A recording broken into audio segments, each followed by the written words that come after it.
Like many others, I grew up going to church with my family. I was baptized and actually confirmed in the Episcopalian Church, which, as my mom likes to describe it, is a less strict Catholicism with no pope and no confession. And over time, as my brothers got older, became less interested, and went away to school, our family trips to church became less and less frequent. And as I reached my teenage years, even when nobody in my family joined me, I would walk down the street and go to church about once a month.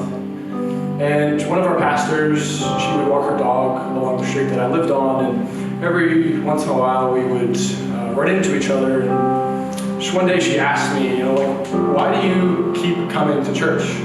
What is it that even when your family's not there that keeps you coming? And I just remember at the time I couldn't explain it. I just would wake up and felt something on a Sunday to walk down there and go.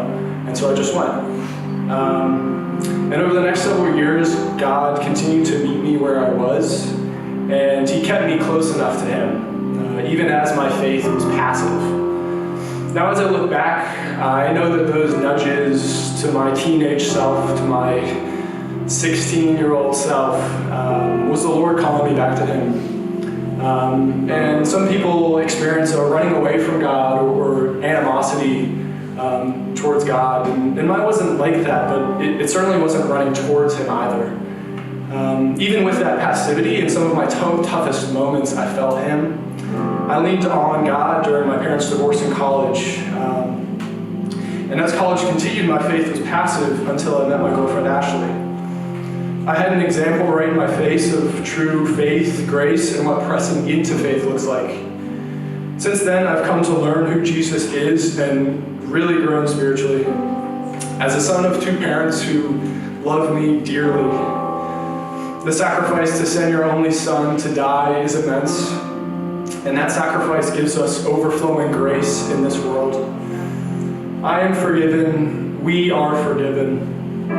Sometimes when I'm scared of my surroundings, I like to imagine Jesus as big and buff and as a protector. The image that I see in my head. And while that probably wasn't true while He walked here on earth,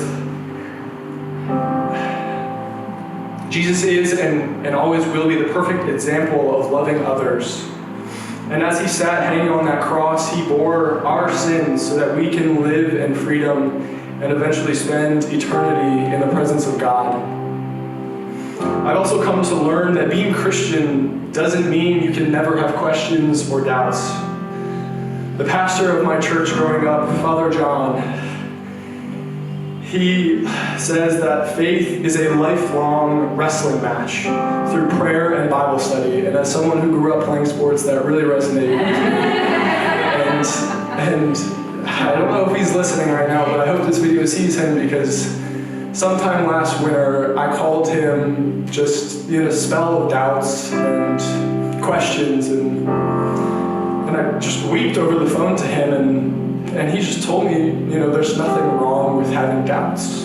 There's nothing wrong with having questions, and that realization just lifted so much off my heart and so much off my mind. And often when the enemy attacks, it's when we're experiencing moments of growth and when we are a threat to the enemy. And when I come out of that water, it won't mean I will never have any doubts again in my life, or I won't have a question. But as my friend Judd said, baptism is an acknowledgement of the journey that you're on. And as I come out of that water, I am excited to be on that journey with Jesus. Thank you.